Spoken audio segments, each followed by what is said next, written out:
Dust choked the Wyoming air the day Gideon Croft realized he had made the biggest mistake of his solitary life. He expected a sturdy, calloused woman to help him survive the brutal winter at Ridge Creek. Instead, down from the stagecoach stepped a vision wrapped in silk and scandal, clutching a secret that could get them both killed. "That can't be my bride," he whispered. Stick around to hear a true Wild West tale of deception, survival, and a love forged in gunfire. Gideon Croft spurred his massive roan stallion down the treacherous, winding trail of the Teton Range, his jaw set as hard as the granite peaks looming behind him. Frost already clung to the edges of his thick, untrimmed beard, a testament to the bitter late autumn chill sweeping through the Wyoming territory. He was a man carved from the wilderness itself, broad-shouldered, weather-beaten, and intensely private. For 5 years, he had lived entirely alone in a remote timber cabin situated on a ridge that most folks deemed uninhabitable. He trapped, he hunted, and he minded his own business. But the winters were growing longer, the isolation heavier, and a man could only mend his own torn shirts and listen to the howling wind for so many seasons before the silence began to drive him mad. Necessity, not romance, had driven him to the matrimonial courier agency based out of St. Louis. He had penned a straightforward, unvarnished letter requesting a partner. He specifically asked for a woman of strong constitution, someone accustomed to hardship, who knew how to skin a buck, chop firewood, and survive when the snowdrifts piled 10 feet high. The agency had matched him with a widow named Martha Higgins. Her letters were brief, pragmatic, and completely devoid of sentiment. She wrote of her ability to preserve meat and her strong back. It was exactly what Gideon needed. A business arrangement, a partnership of survival. As the sprawling, muddy streets of Ridge Creek came into view, Gideon felt a rare knot of anticipation tighten in his gut. The mining town was a chaotic blend of false front saloons, a bustling assay office, and the constant, rhythmic pounding of the blacksmith's hammer. It was a place where fortunes were dug from the earth and squandered just as quickly on rot-gut whiskey and faro tables. Gideon hitched his stallion outside the mercantile and dusted the worst of the trail dirt from his heavy canvas coat. Sheriff Wyatt Dalton tipped his wide-brimmed hat as he stepped out of his office, a half-smoked cigar clamped firmly between his teeth. Wyatt was one of the few men in Ridge Creek who commanded Gideon's respect, mostly because the lawman knew when to speak and when to leave a man be.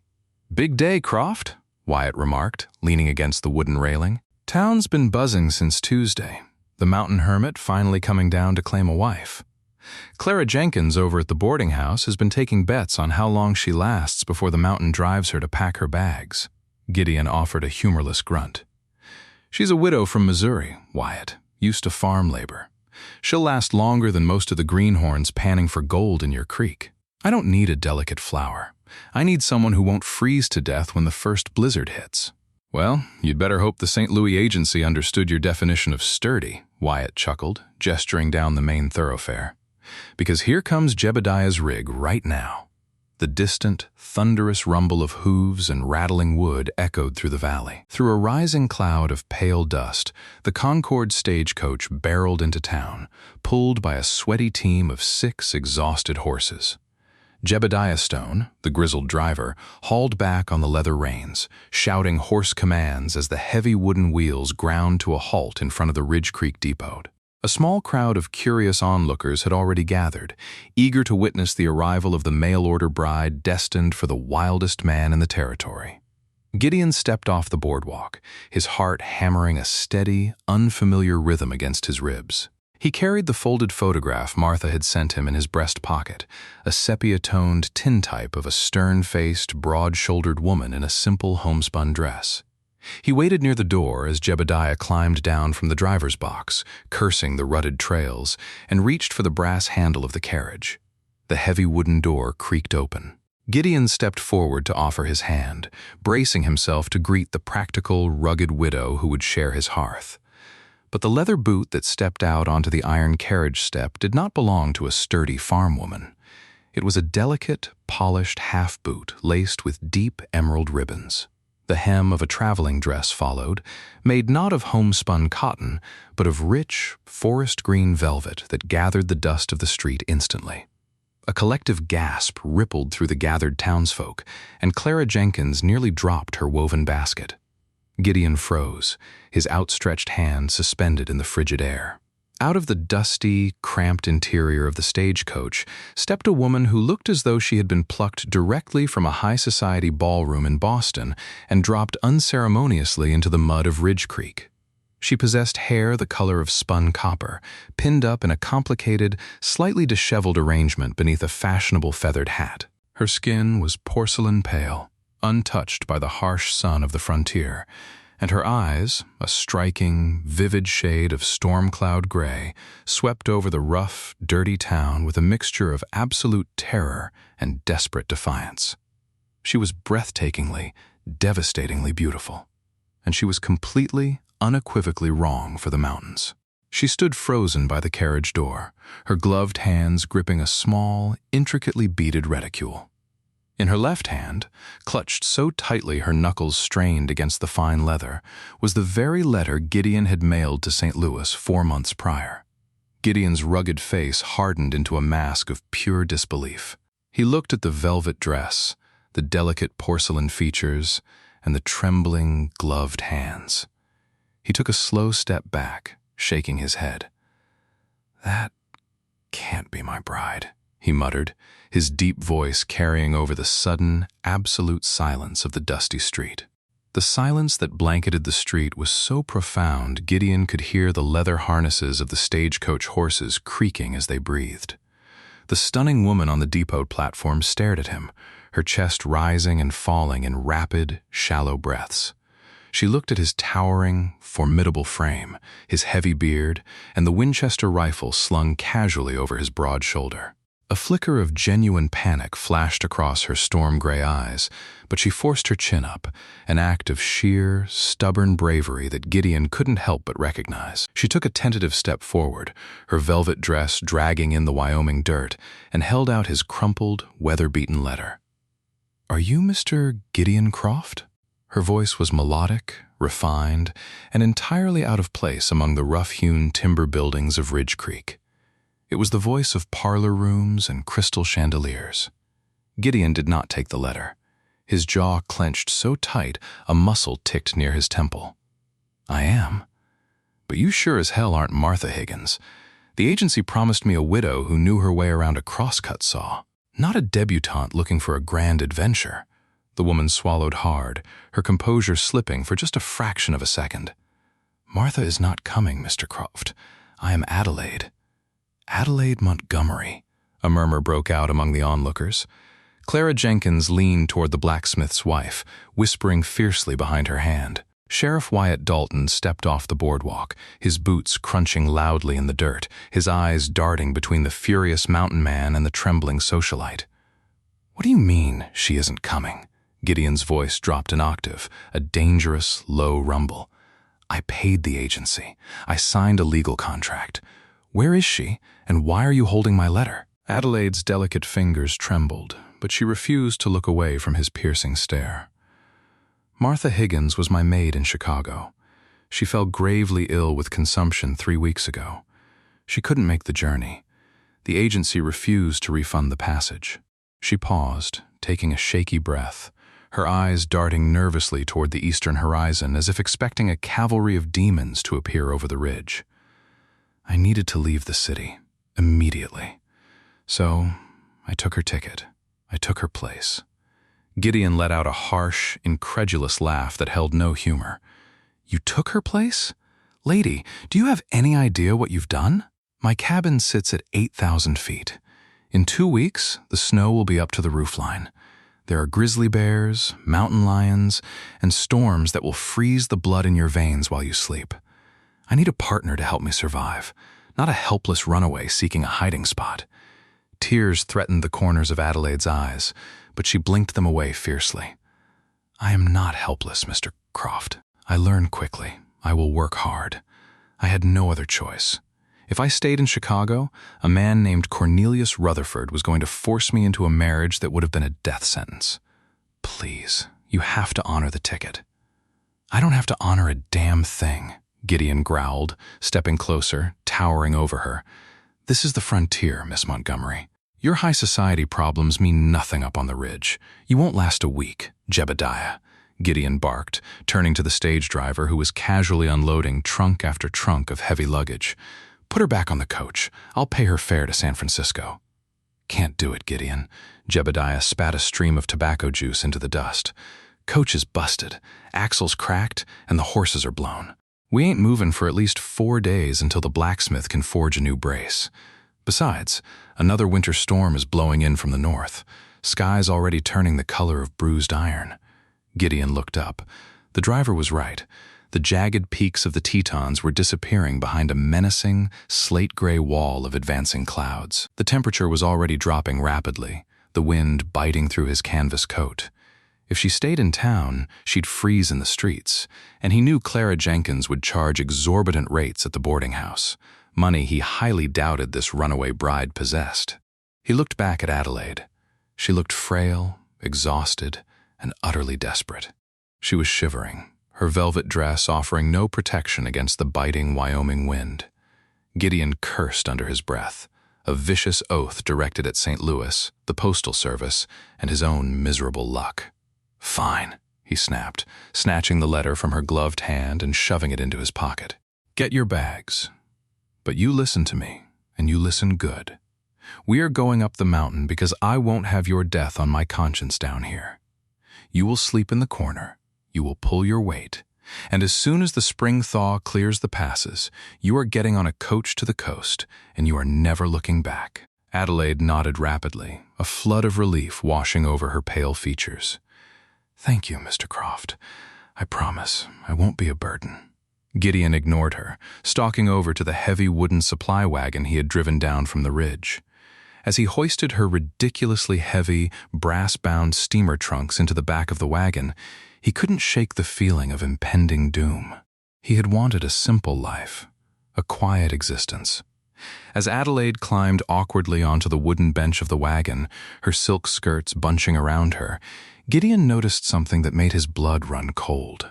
When her velvet coat shifted, he caught a brief, unmistakable glimpse of cold, polished steel. Tucked securely into the waistband of her expensive traveling skirt was a silver-plated Remington Derringer. Gideon stared at the hidden weapon, the harsh reality of his situation settling heavily on his shoulders. The woman sitting next to him wasn't just a fleeing socialite. She was armed, she was terrified, and she had brought the danger of Chicago straight to his front door. The storm brewing in the sky above them was nothing compared to the storm Adelaide Montgomery had just dragged into his life. The journey up the mountain took 4 grueling, bone-rattling hours. The trail, barely wide enough to accommodate the wagon's heavy axles, wound dangerously close to sheer drop-offs where the towering pines gave way to nothing but jagged rocks and a plunge into empty air. Gideon drove the team of draft horses with a practiced, silent intensity, his massive roan stallion tied securely to the tailgate, trailing behind.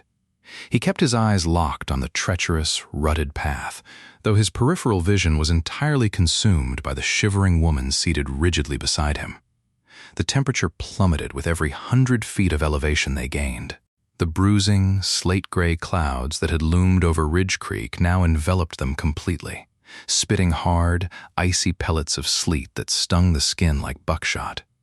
Adelaide Montgomery sat with her hands clasped tightly in her lap, her knuckles white. Her fashionable, forest-green velvet dress, which had caused such an uproar in town, was proving to be utterly useless against the unforgiving Wyoming wind. She was trembling violently, her teeth chattering in a steady, uncontrollable rhythm, yet she had not uttered a single word of complaint since they left the valley floor. Gideon gritted his teeth, annoyed by his own sudden surge of guilt. He had wanted to teach her a lesson about the harsh reality of the frontier, to prove just how ill-suited she was for his world. But watching her slowly freeze to death on a wooden wagon bench felt less like justice and more like cruelty. Muttering a harsh curse under his breath, Gideon wrapped the leather reins around the iron brake lever and reached behind the bench. He hauled up a massive, heavy blanket woven from thick bison hide and raw wool. Without a word of preamble, he leaned over and threw the enormous pelt over Adelaide's shaking shoulders, pulling it tight across her chest. Adelaide gasped at the sudden weight, the musty scent of smoke and animal hide overwhelming her senses. She looked up at him, her storm-gray eyes wide with surprise and a fragile, desperate kind of gratitude. "Keep it tight against your neck," Gideon instructed, his voice gruff, deliberately avoiding her gaze as he unwrapped the reins and urged the horses forward. "Hypothermia sets in quiet up here. One minute you're shivering, the next you just feel tired and want to sleep. You fall asleep on this trail, Miss Montgomery, and you don't wake up. Understand?" "I understand," she whispered, her voice barely carrying over the howling wind. She huddled deeper into the bison pelt, her trembling gradually subsiding beneath the incredible, coarse warmth of the hide. By the time they reached the clearing on the ridge, the sun had vanished entirely, swallowed by the storm. Gideon's cabin emerged from the gloom like a natural extension of the mountain itself. It was built of massive, unpeeled pine logs, chinked tightly with river mud and dried moss.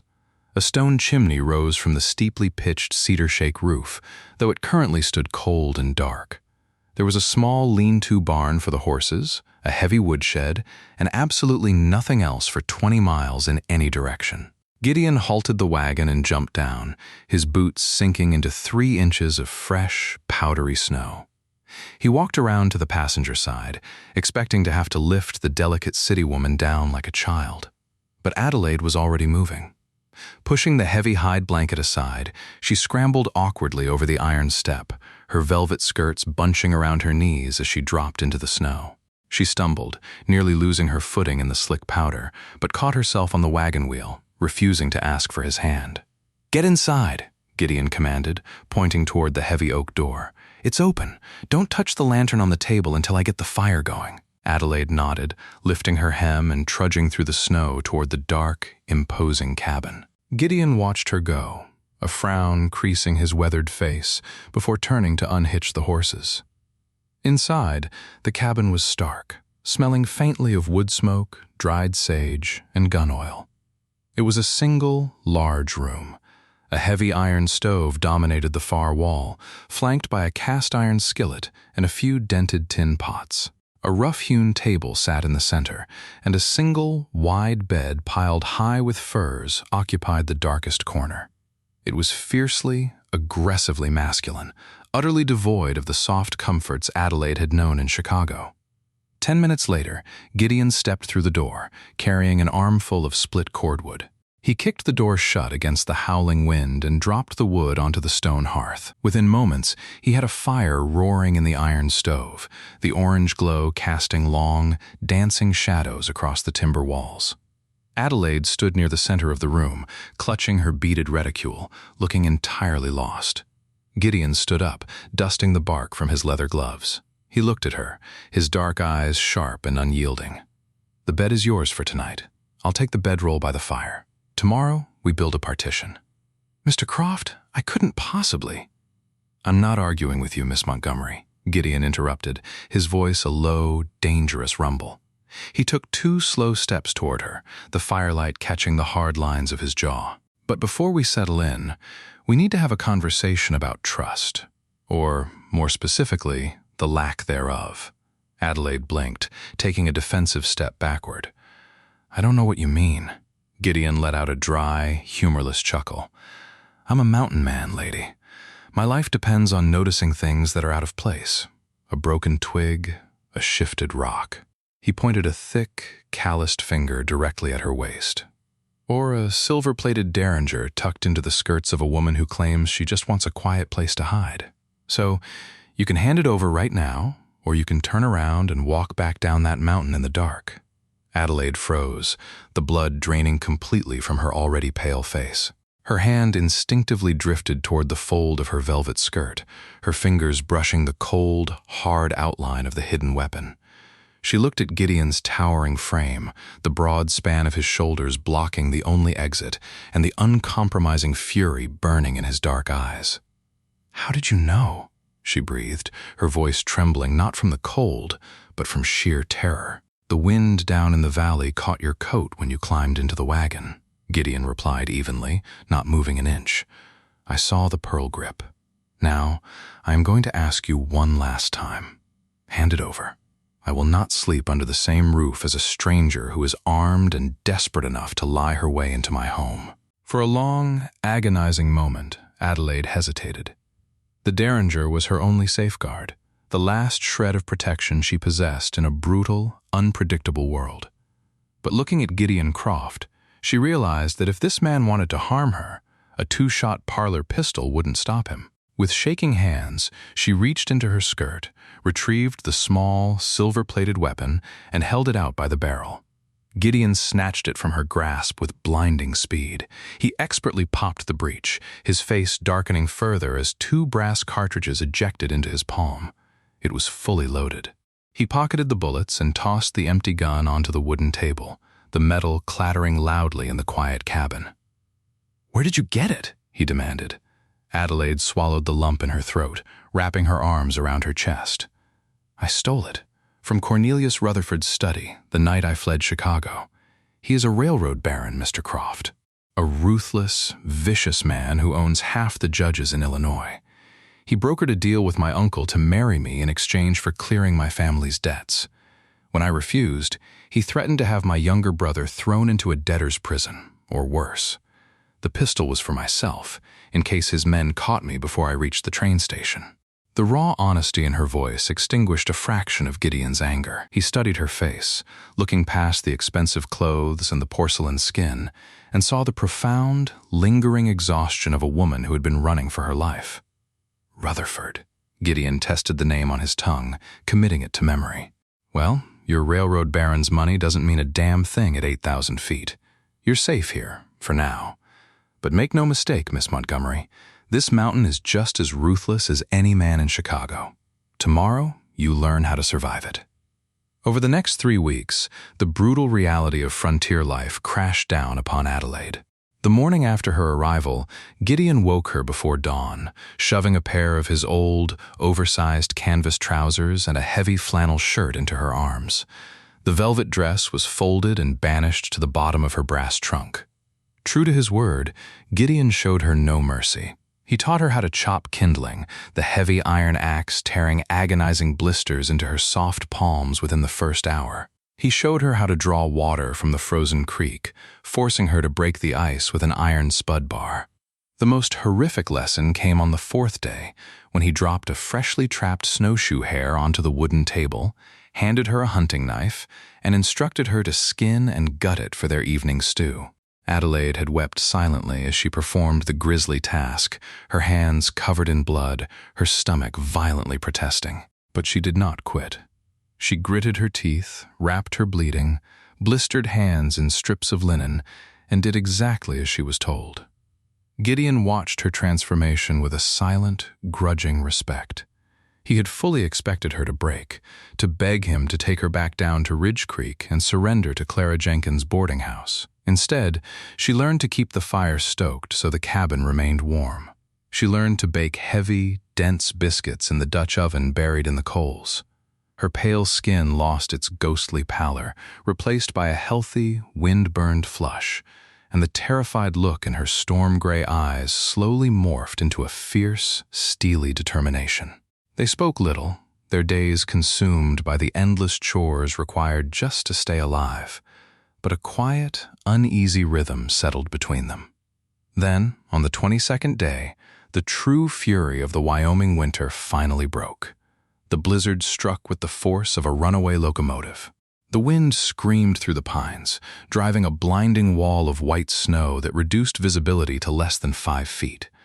The temperature dropped so fast the moisture in the cabin's timber walls froze, letting out sharp, loud cracks that sounded like rifle fire. "I have to check the traps on the lower ridge," Gideon announced that afternoon, wrapping a heavy wool scarf over his face and reaching for his snowshoes. "If the lines freeze over entirely, we lose a week's worth of meat. Keep the stove burning hot. Do not unbar the door for any reason until I give the signal. 3 heavy knocks, a pause, then 2 more. Understand?" "I understand," Adelaide said, handing him his heavy canvas coat. "Be careful, Gideon."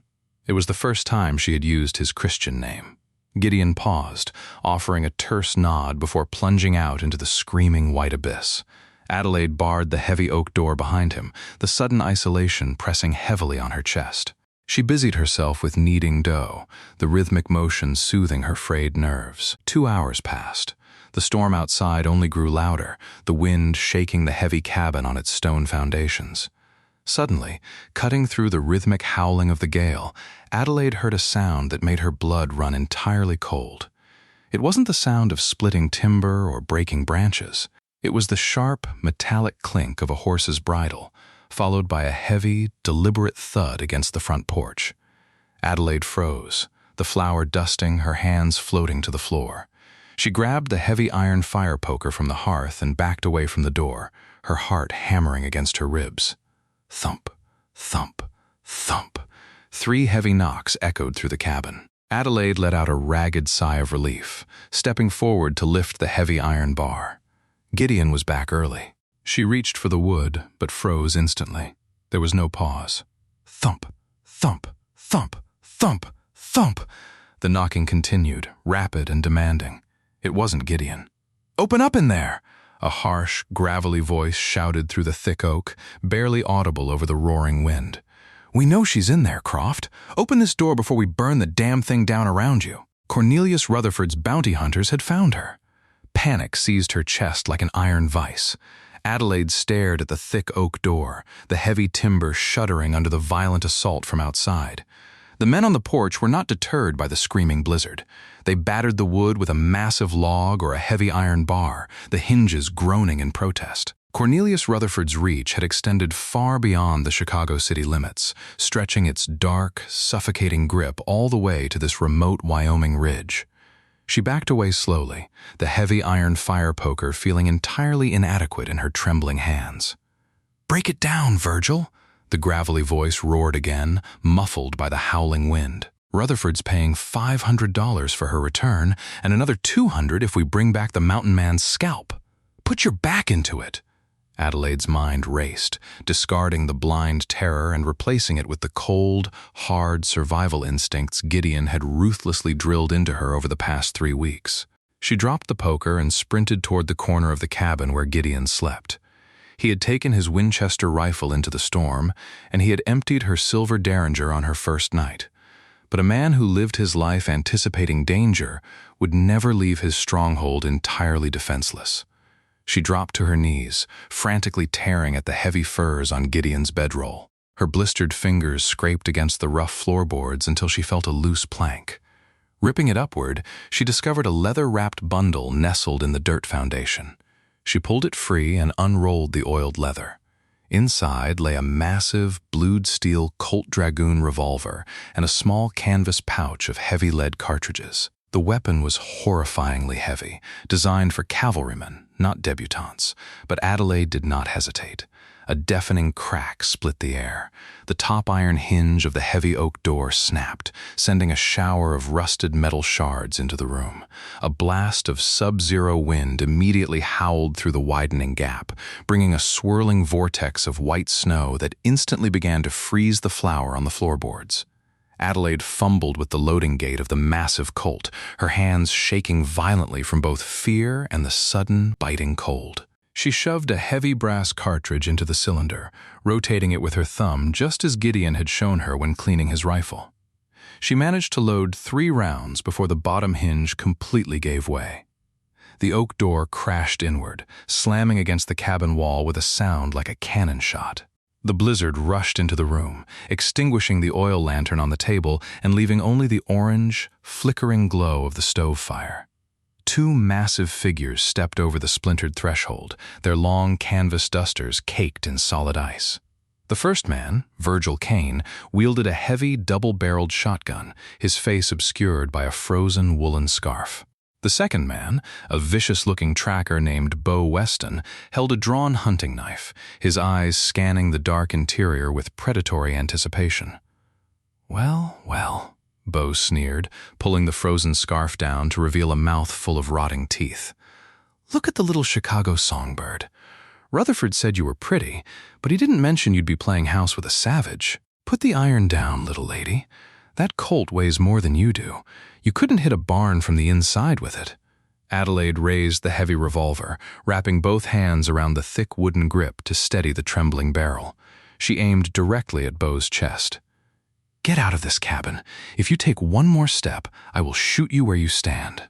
Virgil laughed, a cruel, echoing sound. He racked the hammers of his shotgun. "She's got spirit, Bo. Let's see how much she's got left when we drag her through the snow by her copper hair." Bo lunged forward, closing the distance with terrifying speed. Adelaide squeezed the trigger. The Colt Dragoon roared with deafening fury, the heavy recoil violently throwing her backward onto the floorboards.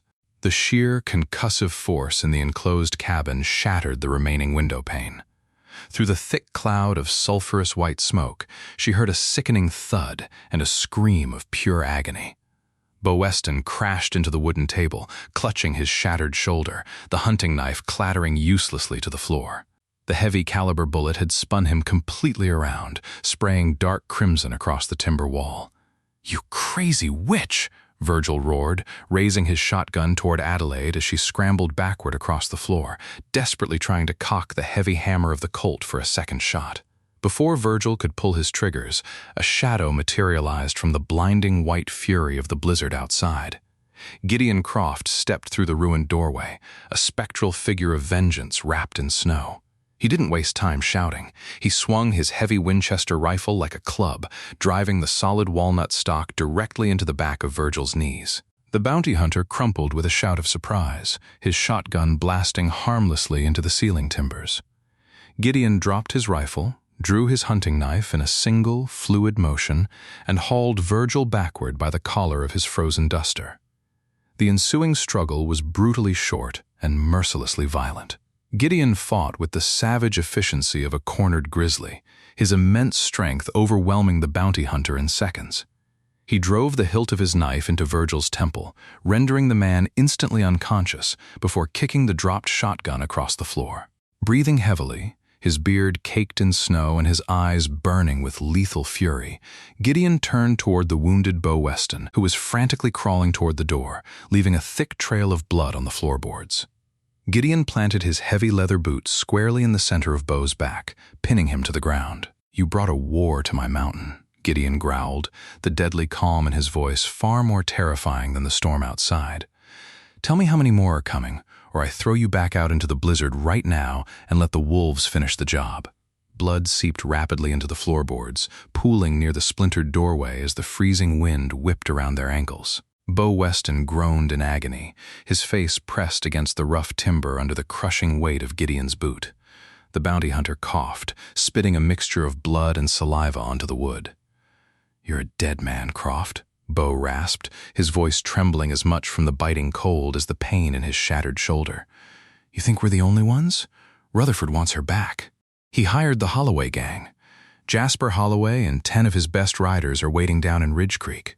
We were just the scouting party. When we don't come back down the ridge by tomorrow morning, Holloway is bringing the whole posse up here. They'll burn this whole mountain to ash to find her." Gideon's jaw clenched. The Holloway gang was notorious throughout the Wyoming territory, ruthless killers who specialized in railroad evictions and bloody strikes. If Jasper Holloway was involved, Rutherford was spending a small fortune. Gideon lifted his boot and kicked Bo sharply in the ribs, rolling him over. "Get up. I'm wrapping your shoulder so you don't bleed to death on my floor. Then I'm tying you and your sleeping friend to the support beams in the root cellar. You'll survive the night, but if I hear so much as a whisper from either of you, I'll let you freeze." He dragged the groaning men toward the heavy trap door in the corner of the cabin, shoving them unceremoniously into the dark, freezing storage space below before dropping the heavy iron latch. The immediate threat neutralized, Gideon turned his attention to the cabin. The temperature inside had plummeted drastically. Snow was already drifting halfway across the floor, threatening to extinguish the iron stove. He quickly grabbed a heavy canvas tarp and a handful of wrought iron nails, working rapidly to seal the shattered doorway against the howling blizzard. Adelaide stood by the table, still clutching the heavy Colt Dragoon, her entire body shaking uncontrollably. She watched Gideon hammer the final nail into the canvas, sealing out the worst of the wind, though the bitter cold still permeated the room. Gideon turned around, letting the heavy hammer drop to the floor. He looked at her, his dark eyes softening for the first time since she had stepped off the stagecoach. He crossed the room in 2 long strides, gently placing his large, calloused hands over hers and carefully pried the revolver from her frozen fingers. "You did exactly what you had to do," he said softly, his deep voice a comforting anchor in the chaotic aftermath. He set the gun on the table and pulled her tightly against his chest, wrapping his massive arms around her trembling shoulders. Adelaide collapsed into his embrace, burying her face in the rough, snow-dampened canvas of his coat. A dry, shuddering sob tore from her throat. She had nearly been dragged back to a monster in Chicago, and she had been forced to pull the trigger on a man. The sheer weight of the violence threatened to crush her, but Gideon's solid, unwavering presence held her together. "I thought you were dead," she whispered against his chest. "When they knocked, I thought they had found you in the snow." "It takes a lot more than a storm and a few bounty hunters to kill me, Adelaide," he murmured, resting his chin gently on the top of her copper hair. He realized then, with a startling clarity, that his solitary life on the ridge was over. He no longer cared about isolation or peace. His only priority was the survival of the woman trembling in his arms. After a few moments, he gently pulled back. "We have a serious problem. If Holloway is in Ridge Creek with 10 men, we can't stay here. As soon as this blizzard breaks, they'll be riding up that trail. We can't fight an entire gang from inside a wooden box." Adelaide wiped her face with the back of her sleeve, forcing her tears back, her gray eyes hardening with resolve. "Then we run. But where can we go? The stagecoach won't run in this weather, and the trains in Cheyenne are being watched by Rutherford's men." Gideon walked over to the stove, throwing 3 large logs onto the dying embers to chase away the creeping frost. "We don't go down to the valley. We go up. There's an old trapper's route through Dead Man's Pass. It crosses the spine of the Tetons and drops down into the Montana territory. I have an old friend up there, Marshal Clayton Reeves. If we can reach his jurisdiction, Rutherford's railroad money won't buy him an ounce of leverage. Reeves will protect you, and he'll send the federal cavalry down here to deal with Holloway." Adelaide stared at him, her heart sinking. "Through the pass? In the middle of winter? Gideon, you said yourself that people die up there just from falling asleep." "They do," Gideon agreed grimly, pulling a heavy canvas rucksack from under his bunk and beginning to stuff it with dried meat, hardtack, and medical supplies. "It's going to be the hardest thing you've ever done. We'll be on snowshoes for 5 days, sleeping in snow caves, fighting the wind every single step. But it's our only chance, because if we stay here, we die." He stopped packing and walked back over to her, his expression intense. "I promised I wouldn't let you die on this mountain, Adelaide. I intend to keep that promise. But I need to know you have the strength to make this climb. Can you do this?" Adelaide looked around the bullet-scarred cabin, at the blood on the floorboards, and finally at the rugged, fierce man who had just saved her life. She was no longer the frightened socialite who had stepped off the stagecoach in a velvet dress. The frontier had tested her, bruised her, and forged her into something entirely new. She lifted her chin, the storm cloud gray of her eyes matching the fierce blizzard outside. "Show me how to strap on the snowshoes, Gideon. We leave at first light." Gray light filtered through the frosted window panes as the blizzard finally broke, leaving behind a suffocating silence and snowdrifts that reached the cabin's eaves.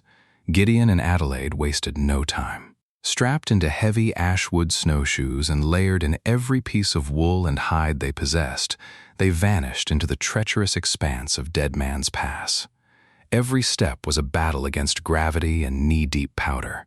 Adelaide's lungs burned with the thin, freezing air, her legs screaming in protest, but she refused to stop. Gideon broke the trail ahead, a tireless force of nature, constantly turning to check on her, offering a heavily gloved hand whenever she stumbled. For 2 agonizing days, they climbed. They slept in hastily dug snow caves, huddled together for shared body heat, the boundary between stranger and protector dissolving in the desperate fight for survival. In the pitch-black darkness of their icy shelter, Gideon held her trembling form, whispering stories of the spring thaws, of valleys carpeted in bluebonnets, and the quiet peace of the wilderness. He gave her hope, and in return, her unwavering resilience gave him a reason to fight. But the mountain was not their only enemy. On the morning of the third day, the sharp, unmistakable crack of a rifle shot shattered the pristine silence of the ridge. A bullet hissed through the frozen air, striking a pine trunk mere inches from Gideon's head, showering them in splintered bark. Down in the valley below, cutting a dark, jagged line through the blinding white snow, was Jasper Holloway and 5 of his most ruthless men. They had abandoned their horses at the tree line, realizing the animals could not navigate the steep drifts, and were pursuing on foot. Driven by Cornelius Rutherford's massive bounty, the outlaws were closing the gap with terrifying speed. "Keep moving!" Gideon roared, shoving Adelaide behind the cover of a massive, snow-covered granite boulder. "Do not look back! Head for the narrow notch between those 2 peaks. That's the Montana border!" Adelaide scrambled up the steep incline, her heart hammering wildly against her ribs. She looked over her shoulder, terrified. Gideon had dropped to one knee, leveling his Winchester rifle against the boulder. He fired a rapid succession of shots, the deafening reports echoing off the canyon walls. Down below, one of Holloway's men screamed and tumbled backward into a deep ravine, but the others immediately returned a withering hail of lead. The snow around Gideon erupted in small, violent geysers. "Gideon, come on!" Adelaide screamed, her voice tearing through the freezing air. "Go! I'll hold them in the choke point!" he shouted back, ejecting a spent brass casing.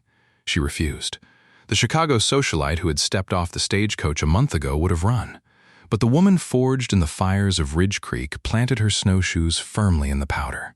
She unslung the heavy Colt Dragoon from her shoulder, dropped beside Gideon behind the granite outcropping, and cocked the heavy hammer. Gideon looked at her, shock momentarily replacing his combat focus. "I told you to run, Adelaide."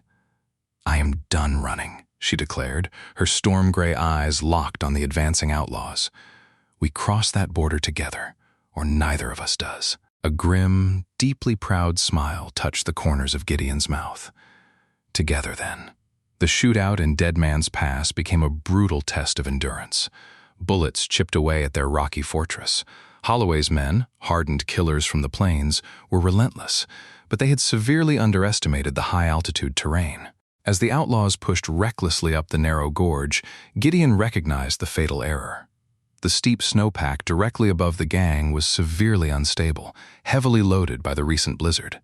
"Adelaide," Gideon commanded, pointing his rifle toward the massive, overhanging cornice of snow 50 yards above the outlaws. "Shoot the overhang. Empty the cylinder." Understanding his strategy instantly, she raised the heavy revolver. The recoil bruised her hand with every shot, the booming explosions amplifying in the narrow canyon. Gideon joined her, his Winchester barking rapidly, tearing into the fragile snowpack. For a second, nothing happened. Then, a deep, terrifying rumble vibrated through the soles of their boots. The mountain itself seemed to groan. "Down!" Gideon yelled, throwing his body over hers. The entire face of the ridge collapsed. A massive, terrifying wall of white snow and jagged ice sheared away from the peak, cascading down the gorge with the roar of 100 freight trains. Jasper Holloway and his men looked up in sheer horror, their weapons forgotten, before the avalanche swallowed them whole, sweeping them violently down the mountain and burying Cornelius Rutherford's murderous bounty forever beneath thousands of tons of ice. A profound, echoing silence returned to the peaks. Gideon slowly pushed himself up, pulling Adelaide to her feet. They stood at the edge of the newly formed cliff, breathless, staring down at the devastation. They had won. 2 days later, exhausted, frostbitten, and clinging to one another, they stumbled into the small, heavily fortified federal outpost in the Montana Territory. Marshal Clayton Reeves, a stern but honorable lawman with a thick silver mustache, listened intently to their harrowing tale.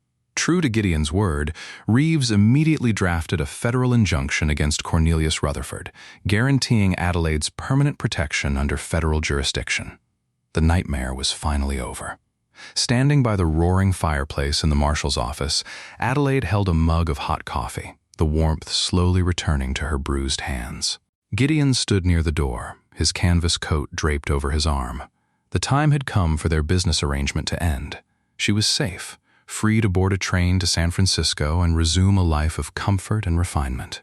"The stage leaves for the coast tomorrow at noon," Gideon said, his deep voice unusually quiet, his dark eyes fixed on the floorboards. "I can give you the gold from this season's pelts to set you up properly. You won't ever have to look over your shoulder again." Adelaide slowly set the tin mug down on the wooden mantelpiece. She crossed the room, her boots echoing in the quiet office, and stopped inches from his broad chest. She reached up, her fingers gently brushing the rough, weather-beaten line of his jaw. "You told me that if I survived the winter, I could leave and never look back," she whispered, her gray eyes locking onto his. "But what if I don't want to leave? What if the only place I ever want to look is right here?" Gideon's breath caught. He looked down at her, seeing the fierce, beautiful, unbreakable woman who had fought beside him in the snow, who had chosen to stand her ground when she could have run. He dropped his coat, wrapping his massive arms around her waist, and pulled her flush against him. "Then you stay," he murmured, right before he kissed her, pouring every ounce of his solitary soul into the embrace. "You stay on the mountain, Adelaide, because I am never letting you go." What a ride! From a terrifying misunderstanding at a dusty stagecoach depot to a heart-stopping shootout in a deadly blizzard, Gideon and Adelaide proved that true love isn't about perfect matches. It's about surviving the storms together. Did you expect Adelaide to stay and fight the ruthless Holloway gang? Let me know your favorite twist in the comments below. If you loved this gritty, action-packed Wild West romance, hit that like button. Share this incredible story with your friends, and make sure to subscribe to the channel for more thrilling, real-life tales from the untamed frontier.